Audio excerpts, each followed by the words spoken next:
Jen here with a layout for the Wild Whisper design team. This is my traveler's notebook that I've been working in the last few videos. I created the cover for it for a Scrap Shots design team video, and then there's a layout there that you're gonna kind of see me working on top of for this video. That one was created for Spiegel Mom Scraps using those gorgeous Escape Artist sequins. The Scrap Shots video features the Great Escapes collection, or Great Escapes, collection from Cocoa Vanilla Studios, and the Escape Artist sequins mix matches that collection. So I'm doing this album. It's probably going to turn into a couple traveler's notebooks, to be honest, but this will probably be something you see popping in and out of my design team work for the next little while as I try to finish it up. So using the Great Escape collection, I thought the perfect match for that is the Adventure collection from Wild Whisper. There's actually 3 versions of the collection, so I have lots of stuff to play with. And when they had their big sale a little while ago, I grabbed up a couple extra packs of ephemera and the double pack of the cards because I really love the Adventure collection. It's my colors, the greens and the teals and all that kind of stuff, and then it's very much like outdoor hiking, camping, road tripping adventures. So exactly what we like to do. Obviously, we all live in the same place, so we're doing the same kinds of adventures, so it's kind of fun to be able to have that.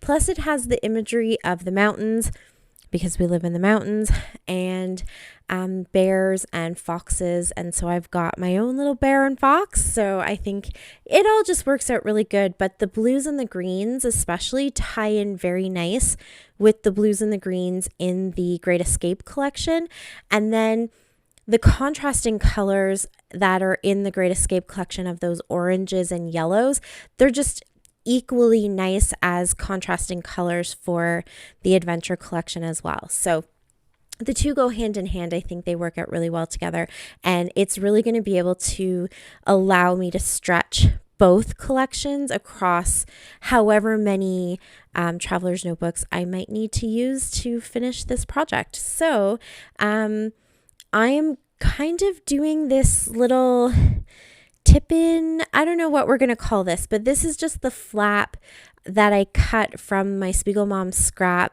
video to make the little pockets that you see on that layout right there on the right-hand side. You can go and watch that video. It's just like the last one, I think. So you can kind of see how I cut one of the pieces of paper, and I was just going to pull it out, and then I thought I'm going to leave it and maybe I'll use it. And if I end up not using it, it's really easy to just cut that piece out. So I wasn't too worried about leaving it there. But when I was going through these card packs, I thought it would be kind of fun to maybe do some sort of little tip-in, that's what I'm going to call it, or a little flap, I don't know.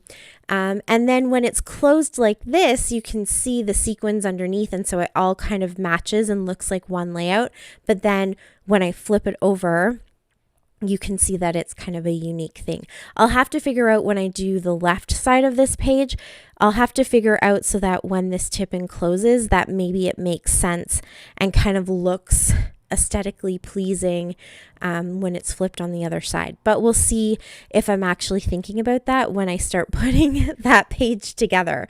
But for now, I just thought it was kind of fun, and it gave me the opportunity to use up one of the cards, so that's always really fun. I like having the double pack, so I didn't have to worry about covering the back side of this card because I know I have another one so that I can use that back on a different layout. So that's kind of nice, and it's just, they're nice quality. I love the texture of the Wild Whisper paper. It's kind of got that glossy texture, so it always just stands out and looks a little bit different from the other papers when you mix it all in together, because they tend to have much more of that kind of like matte flat look to them. So yeah, it was just something fun and different to do. So I picked out the card that I liked, that I could fit that little picture on. That is a picture of our breakfast on the morning before this hike. So it kind of made sense to start all of these pictures and then, or the next few pages of pictures, with the breakfast picture. And then when you flip it over here, you've kind of got the start of our hike and one of the 4x6 photos that I printed from our hike. So I don't want to do too much embellishing with this. I'm going to add this little piece that I cut out of one of the 4x3 cards. And there was a larger version of this on a 4x6 card, but I'm going to go ahead and use the smaller version, pop it right down there. And, you know, that's kind of it. That's all the embellishment that I really need. And now I'm going to do some faux stitching kind of dash lines. So anywhere that's light or white, I'll use my black pen and make my little dash lines. Anywhere that's a little bit darker, like that little tab that I put in there that says adventure, I will use a white pen to actually put those little hash marks. And that's because April's challenge for the Scrap Shots Facebook group is stitching. So faux stitching, machine stitching, hand stitching, whatever you want to do. You just add stitching to your project. So I'm going to try to do that throughout the rest of this album. So that is it for this layout. Quick and easy. Thank you so much for watching. I do have a bonus video coming up tomorrow because this was so short. I have a 2-page layout to share with you guys tomorrow, featuring some more Wild Whisper stuff, so please stay tuned for that. Use my discount code DTGen next time you're shopping at the store, and until next time, I will talk to you all later. Happy scrapping. Bye!